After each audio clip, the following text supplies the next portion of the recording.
Ce sont des romans de lecteurs. Alors non seulement parce qu'ils sont pour vous, les lecteurs, hein, et qu'ils vous êtes tout à fait, ils vous sont tout à fait chaudement conseillés et que vous êtes invités à les découvrir plus tard sur les étals des libraires dans la bulle du livre, mais parce que manifestement, vous êtes ici des auteurs lecteurs, c'est-à-dire des auteurs inspirés par leur lecture et dont le processus d'écriture est en partie une réécriture. Audrey, est-ce que vous confirmez ce sentiment que vous vous inscrivez dans une tradition déjà de la fantaisie humoristique, avec bien sûr Terry Pratchett, avec les Troy d'Arleston, et que c'est dans cette... sur ce modèle-là qu'à votre tour vous écrivez? Oh, alors évidemment complètement. C'est vrai que les poisons de Cathare c'est complètement pratchettien. D'ailleurs le fait que je me sois retrouvée en train d'écrire le dernier tiers du livre au moment où il est décédé, ça a eu une résonance très très étrange. Il y a une note de bas de page qui le dit, qui est très... C'est-à-dire, en fait, moi je vais écrire dans un salon de thé. Et en fait, je vais pour surtout pas avoir accès à Facebook parce que sinon je travaille plus. Et donc je suis dans une cave où personne peut me contacter sauf en venant me chercher parce que je capte rien du tout. Et je suis rentrée à l'atelier Godferdom, qui est un atelier d'artistes où je travaille, en fin d'après-midi. Et j'arrive et dans le couloir, j'ai un collègue auteur qui me dit: tu as vu la nouvelle, Terry Pratchett est mort. Et je savais qu'il était très malade évidemment, mais j'étais convaincue qu'il lui restait encore quelques années en fait. Et ça m'a fait un choc mais épouvantable. Je me suis enfermée dans mon bureau pour pleurer. Et c'est vrai qu'après j'ai fini le bouquin, c'était déjà un peu un livre hommage, mais j'ai vraiment fini le livre pour le coup en essayant d'être encore plus drôle parce que le maître était mort. Et mon fantasme, je pense que quand on commence à écrire en tant qu'auteur, on a tous des fantasmes puissants, des choses qui arriveront jamais, mais qui est la raison pour laquelle on écrit. Et moi, je rêvais que mon livre mes livres, puisque je vais en faire d'autres, soient traduits un jour en anglais, et qu'un jour sur un festival, peu importe, peut-être les Utopiales, peut-être ici, je croise Terry Pratchett, et qui me disent: hey, j'ai lu ton bouquin, en fait, j'ai bien rigolé. Et c'était mon fantasme d'auteur, en fait. Et là, d'un coup, ça s'est écroulé comme un château de cartes. Bon, évidemment, c'était pas un fantasme très, très, très viable, mais d'un coup, je me suis dit: ça n'arrivera jamais.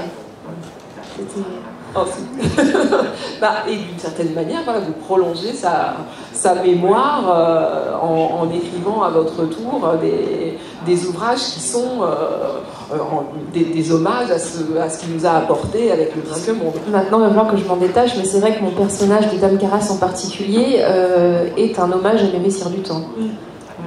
Je crois que c'est assez visible d'ailleurs. Tout le monde me l'a dit, mais je dis oui, enfin c'est assumé. Donc là, ce que vous racontez, c'est une histoire de fan, le rêve de rencontrer l'auteur sur un festival.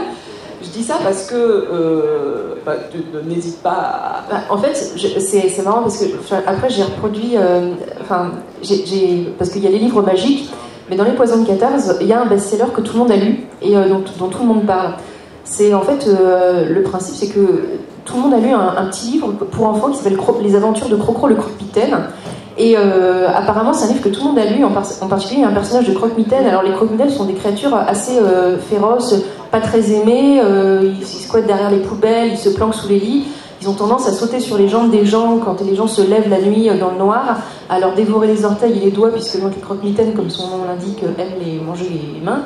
Et en fait, c'est vrai que c'est un croque-mitaine qui, à chaque fois qu'il surgit, terrifiant, avec ses dents de travers, etc., tout le monde me dit: oh, mais j'adorais les aventures de Crocro le croque-mitaine quand j'étais petit. Je suis tellement ravie de rencontrer un croque-mitaine. Ah, ça me fait plaisir depuis des années. Vous savez, je voulais rencontrer un croque-mitaine depuis des années. Et j'avais mis même des gâteaux au chocolat sous mon lit. Il y en a jamais un qui est venu. J'étais tellement déçue. Enfin, c'est un rêve d'enfance, mais bon, mieux vaut tard que jamais. Je suis quand même contente de vous voir maintenant. Et le croque-mitaine est bien embêté parce que bon, lui, il est là quand même pour bouffer les gens. Et bon, à chaque fois, c'est oui, mais alors vous savez, non, mais faut pas croire tout ce qu'on écrit dans les livres. C'est pas tout à fait comme ça. Et donc voilà, il y a aussi ce rapport de fans en fait à l'intérieur du roman où tout le monde a lu le même best-seller, où il n'y a pas forcément que des vérités. Voilà. Jill Mines, vous revendiquez une pratique de la fanfiction. Vous avez eu le Hugo de la meilleure fanfiction, c'est ça? It's Hugo for Best Fan Writer, which is not fan fiction. Ah, d'accord. It's writing about fandom, about the genre. C'est pour le blog alors que... Oui, d'accord. For blogging.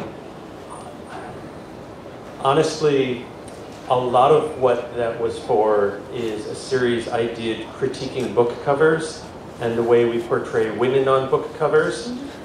And I critiqued it by posing like women on book covers. So there is a series of photos of me online. Bonjour.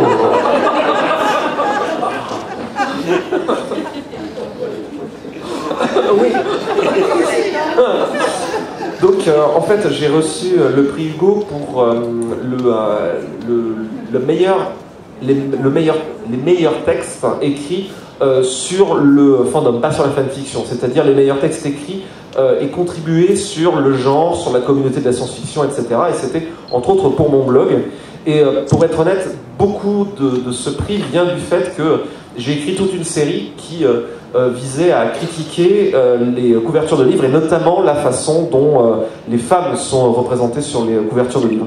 Et donc notamment je l'ai fait en posant sur tout un tas de couvertures de livres, utilisant les mêmes poses que ce qu'on pose outrageantes parfois et surréalistes et absurdes qu'on a sur les livres de science-fiction, justement en posant avec ce genre exactement de même pose, mais en le faisant moi et en ayant donc ces espèces de poses aguicheuses.